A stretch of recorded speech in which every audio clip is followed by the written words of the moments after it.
everybody, it's RPG Grandma. And working on this guy.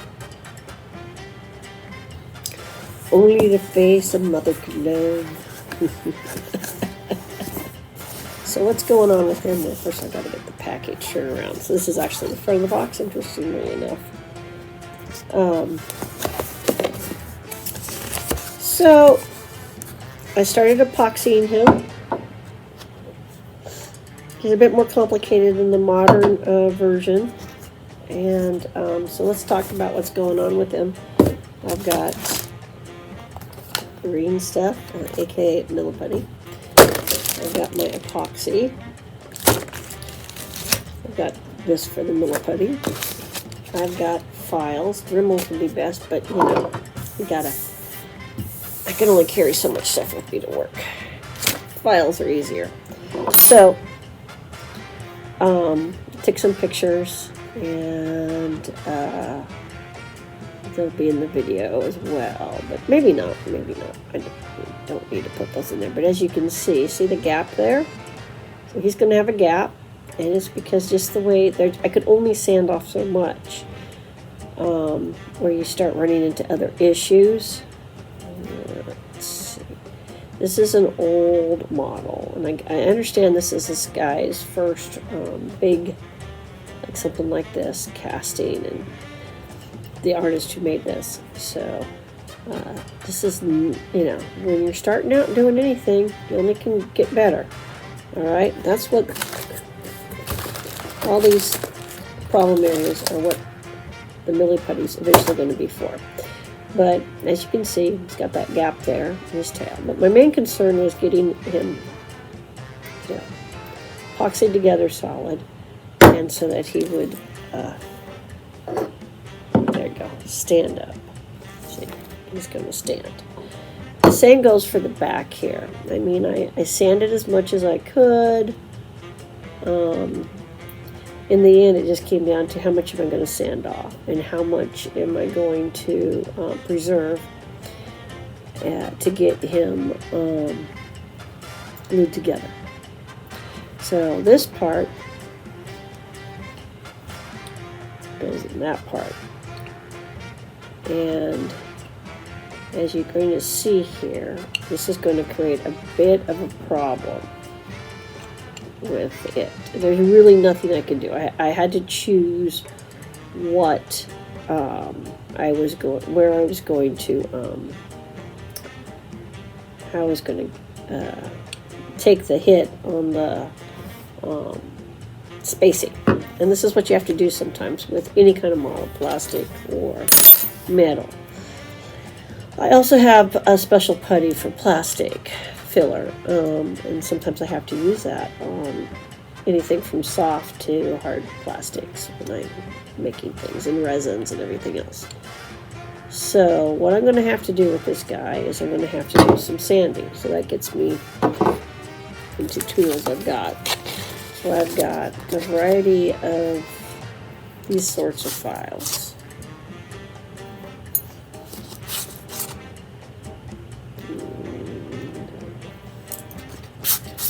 Have you guys take a look, and you know, they're different shapes and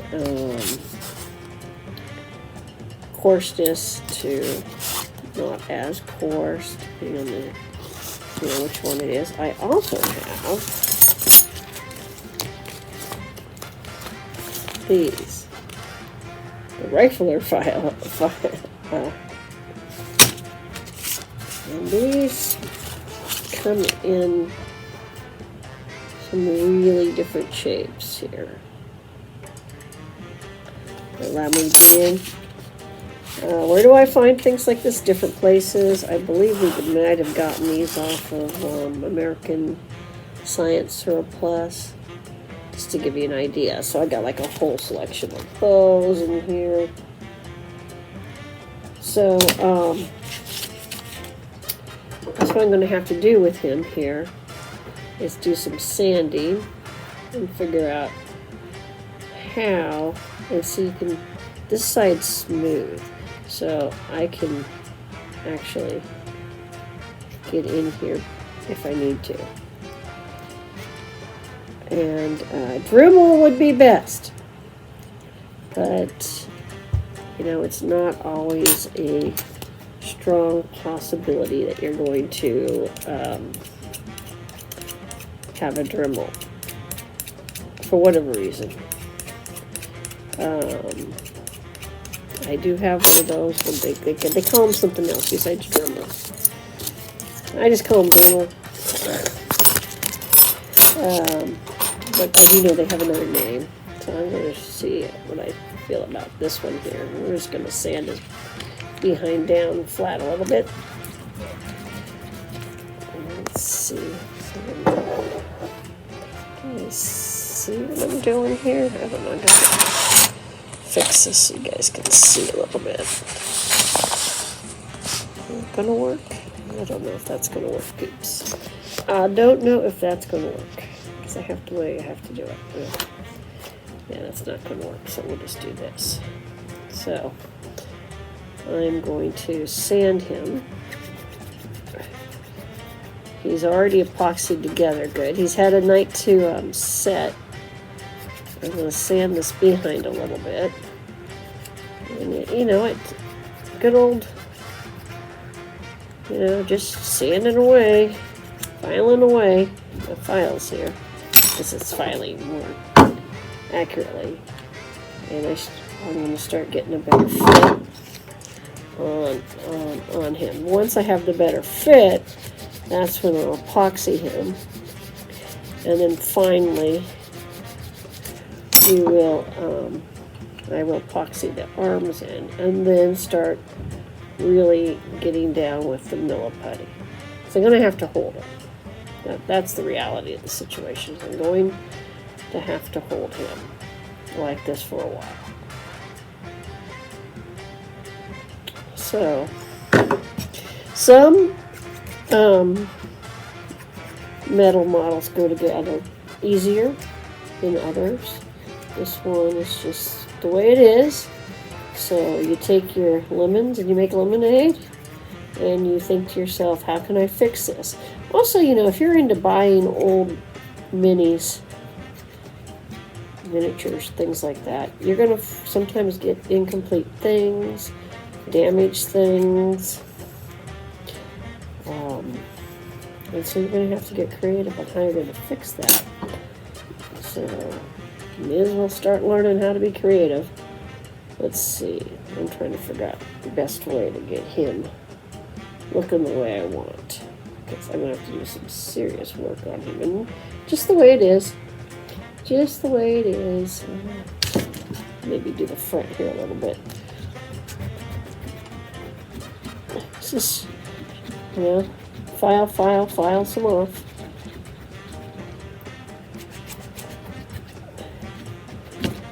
Until you get a better and better fit.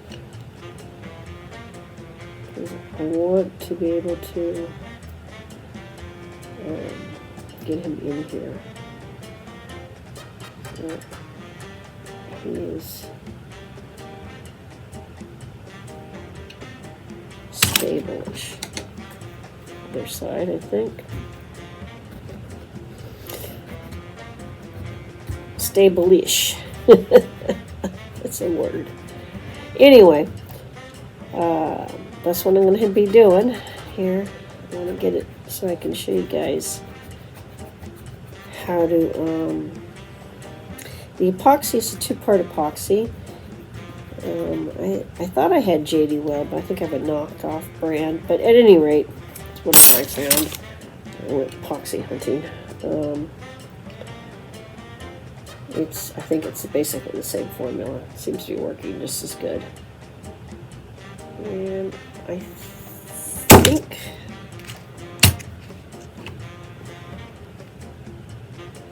that'll work, because I'm going to have to sit here and hold him. So now I need to clean up my little mess here. Put my files away. Real quick. Clean as you go. It's easier. Just saying. And then when we're done getting that part glued on, then there's these to fit arms. But one thing at a time. let me put these up. And then, let me dice there. I'll be right back. All right, everybody, I'm back. Got my epoxy, epoxy. And this company is HFT, Harbor Freight and Tools. All right, must be where I got it. So you got one color, and I'm gonna put a little bit. Oh.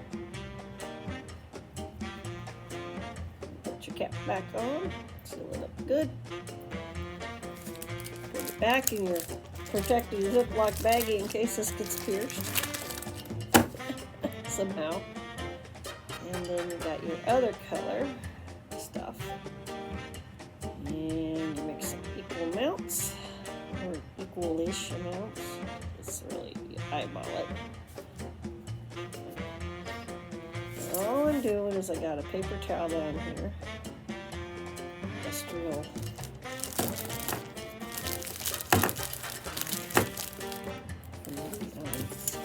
Breakthrough. I'm going to mix them. Throwaway object, in this case, plastic knife, until it's all mixed up good. Because we've never done this. It's not as scary as it sounds. Alright. All mixed in real good. Get a nice spray. Loop. Take a loop. I'm going to put it in the slot here. I'm going to start looping this up good.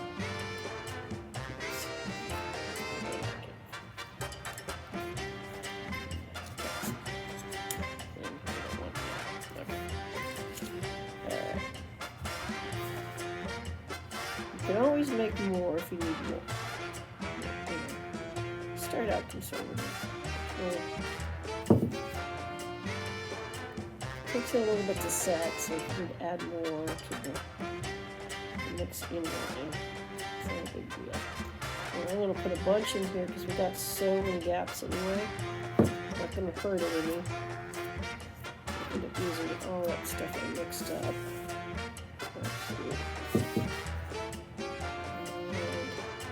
I'm not even worried about it getting on the outside of him because he's got the furry butt, and I'm going to have to do some modeling and re-sculpting with that modeling. And then I'm going to put him together. I'll move the camera here. It's going to squish out. And take my knife.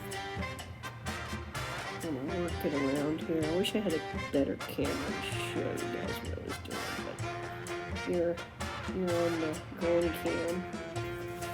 So it is what it is. Also, that's what files and sandpaper and stuff's for. You can always get in here and more petty and correct things later.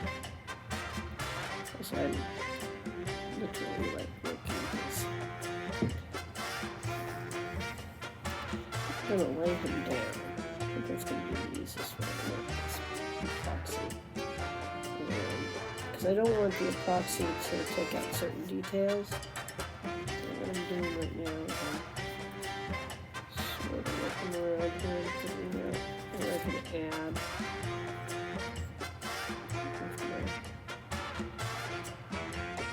Throw one knife here.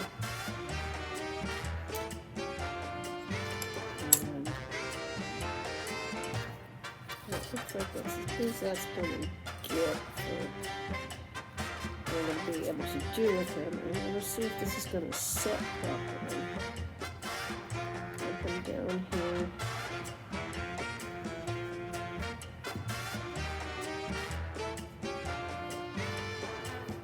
And I'll see if I can show you him. So there he is, and you can see how looped up. We will do the hippogriff. I think it was a hippogriff, but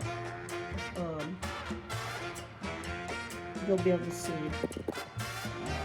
it's an easier model to put together. So that job I'm doing on that one.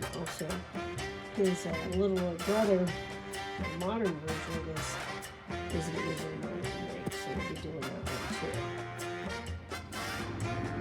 Okay, I'm always back on those, but I wanted to show you guys that I propped him up so he would not be laying down. He was just going to get epoxy. And it's propped up in a way that he didn't glue onto anything. And he's pretty solid there. They're still cured. But that's what I had to do with him. So think about these things when you're putting these things together, how you're going to improvise structures around them, or tie them together, or whatever. All right? There'll be more.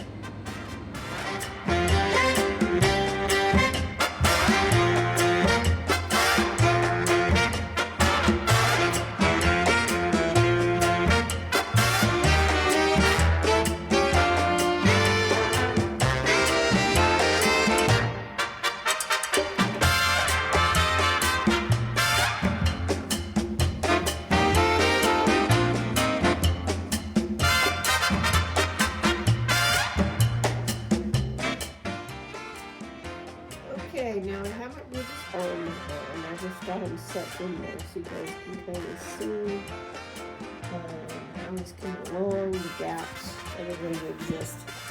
Let's see our epoxy here,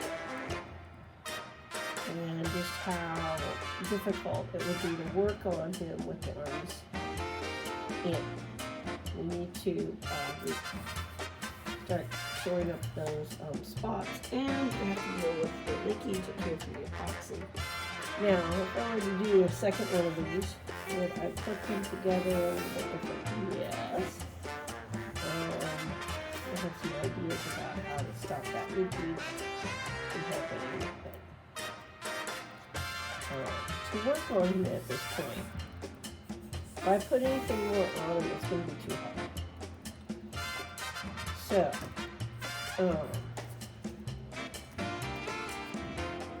now I have to clean them up a little bit. Just put down here where the epoxy leakage occurs while he was setting. And also, I need to get all these gaps filled in and inspected. So,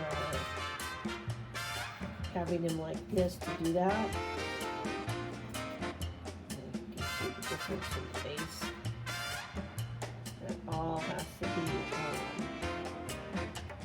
worked on prior to putting the arms on, because the arms are going to present their own challenges. Each arm's probably going to have to be glued on separately. The position where I want it, where I can get it, and then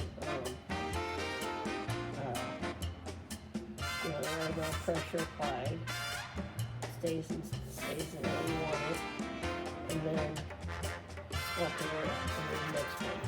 Okay.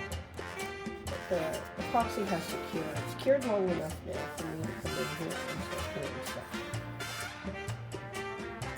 Alright guys, I actually already started sanding it.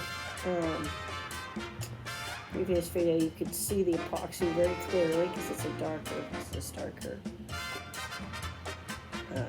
gray color, and that's an epoxy glue stuff, and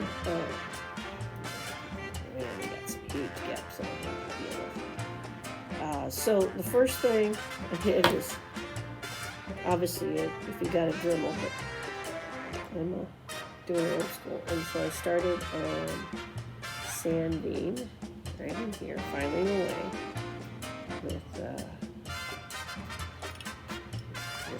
right here. You see this shiny part? And I've got different kinds of files, and I'm going to clean them up a little bit and get them ready for the green stuff, epoxy putty.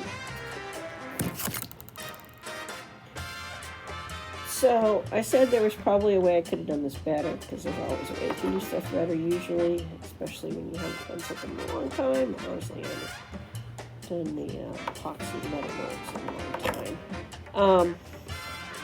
Especially one with this many gaps and doesn't fit quite right. You get these older models, or any model actually, it doesn't really matter. It can come with flaws, and from the molding process or design process, or even if it's something that's supposed to be totally put together, it can still come broken or whatever. And you might have to fix it.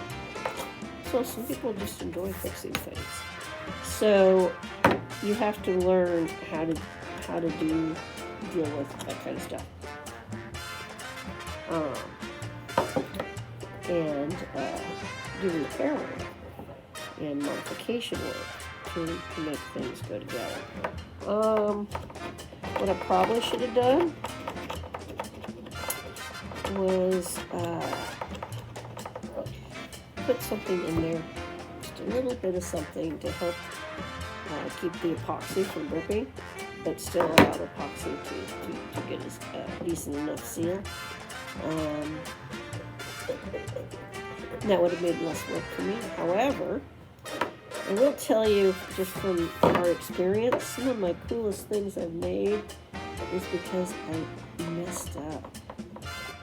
Yep, something didn't go right. Something terrible happened, and I could start all over, or I could work with the problem, the flaw, and problem solve around it to create something even cooler. You work around stuff. So it's getting less bumpy now. Just a few moments of doing this. I've got a bunch of cleanup to do on him, so I'm going to go off camera and do that. Get this in focus here. All right, after sanding him down or filing him quite a bit, you can see that he's looking better.